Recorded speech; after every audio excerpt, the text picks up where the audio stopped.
Hey everybody, I'm Jammer. Welcome back to Splatoon. Hey everybody, I'm Jammer. Welcome back to Splatoon. Oh my god, what game is this? Hey everybody, I'm Jammer. Welcome back to Splatoon 2. Another great video in Inkopolis Square Plaza. Can't even remember where we are. Anyways, today I wanted to talk about a little and kind of experiment with a little situation a lot of players recently been mentioning on other social media and stuff like that, saying that like the Trislosher, that specific weapon, it's causing a lot of players problems because they're saying it's OP, that it's broken, it needs to be nerfed.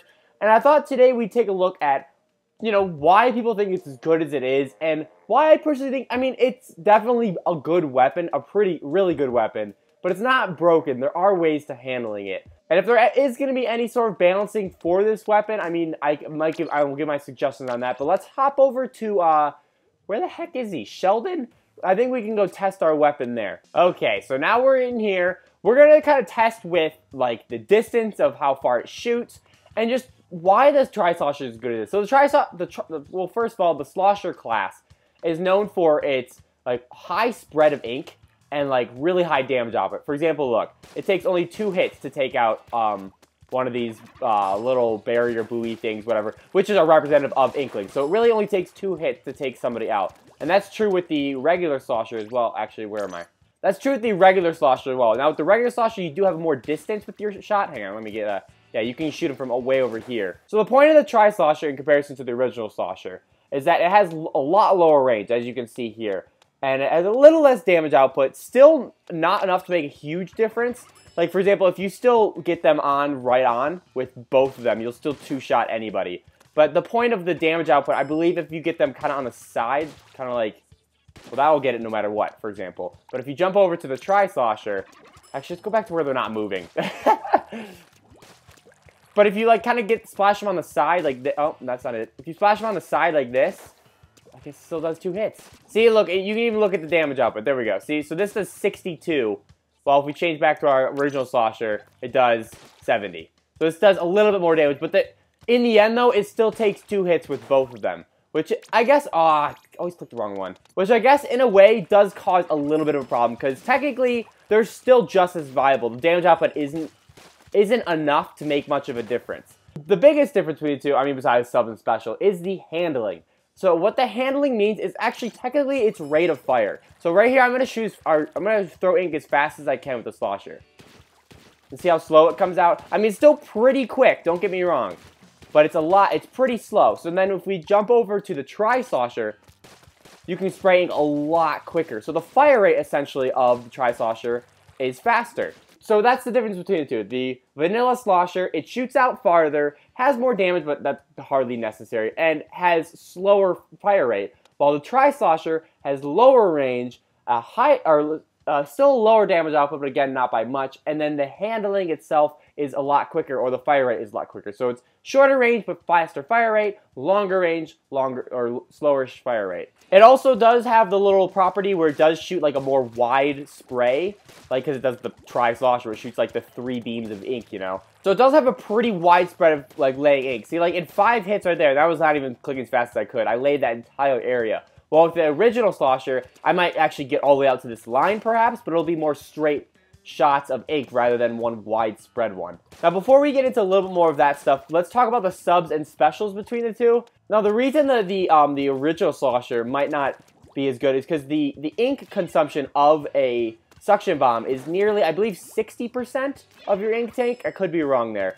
Or maybe it's 70 something. Regardless, it is a bit, oh yeah, we guys should check right here. So it's actually, yeah, it's a little over, yeah, so I think it's 60% of your ink tank is your sub, which is a considerable amount, and plus the suction bomb does take a while to come out, which is fine and all.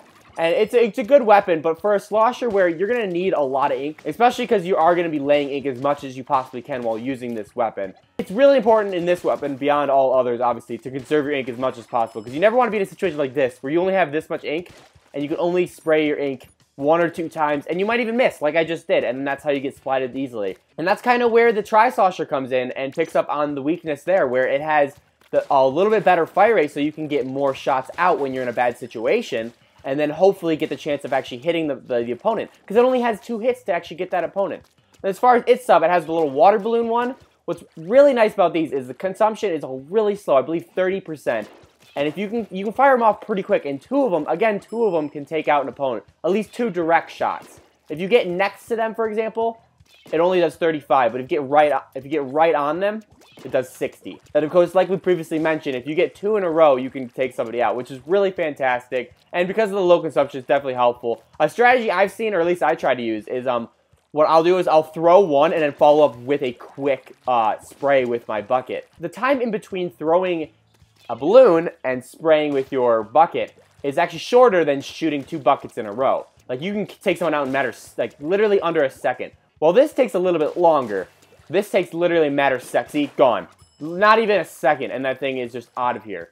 And because of that, you can use that really well to your advantage. Because if you get kind of, you're all of a sudden, oh shoot, there's an opponent in my face. Just quickly throw a bomb, and then boom. Done. They couldn't even think about what just happened.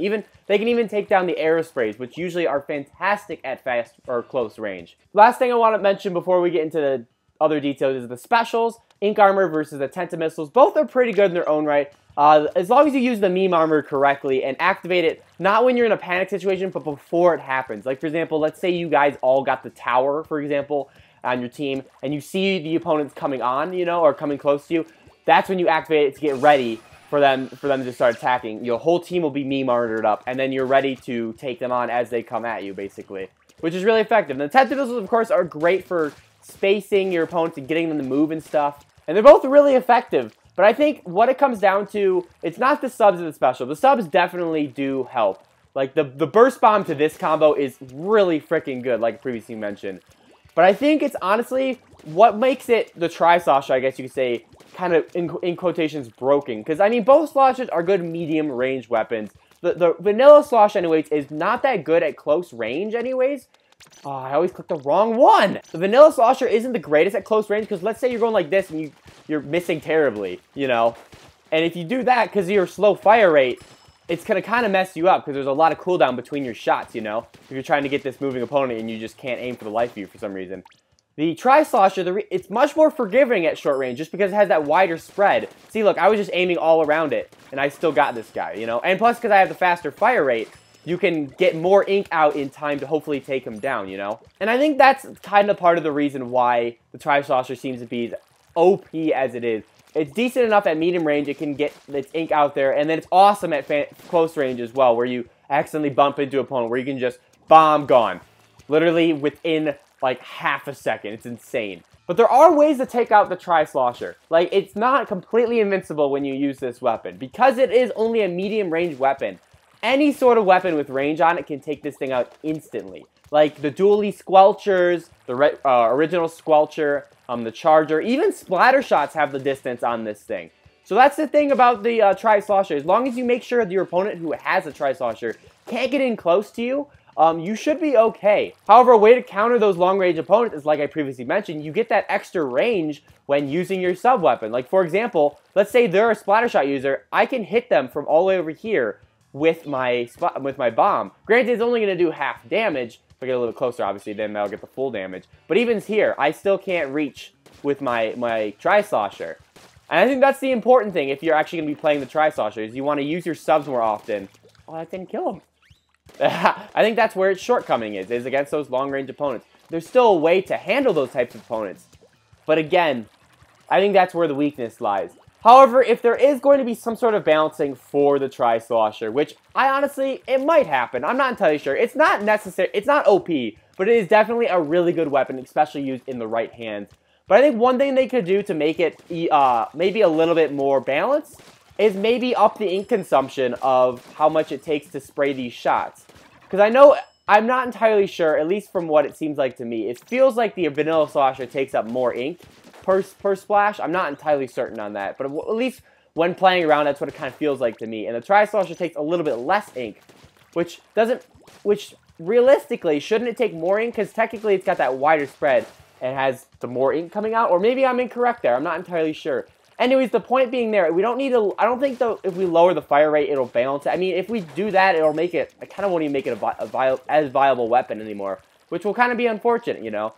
I don't think trying to make it slower or making it spread a little bit shorter or maybe even making its damage weaker. It could do that. You could make its damage a little bit weaker, but the thing is, it's still at that threshold where it can take people out in 2 hits. If honestly it was under 60, because I believe the HP is 120. If it was under 60 and took 3 hits to kill somebody, I honestly see this weapon being, it wouldn't be viable anymore. If it took 3 hits to take somebody out, like, look at that. That's way too long to kill somebody, especially in a sticky situation. So I think honestly the best way to balance it is just to up its ink consumption, just so players have to go into the ink more often to then recharge this weapon.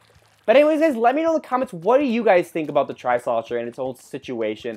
And is there any other weapon you want me to go over? Maybe give some more strats on and stuff like that. I just had this kind of idea because people have been talking about it on my stream, how they hated people with the Trislosher. And I kind of want to give my opinions on it and, you know, what I think they could do to potentially balance it if it needs it. Or, you know, just some strategy, I guess, for using it or taking on those Trislosher users. Definitely let me know in the comments if there's another weapon you guys want me to talk about. Give this video a big, awesome like, and if you haven't already, definitely subscribe for tons more on Splatoon 2 content and other fun stuff.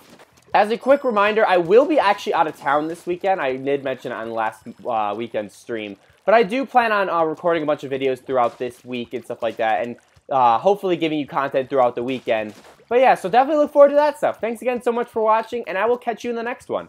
See ya!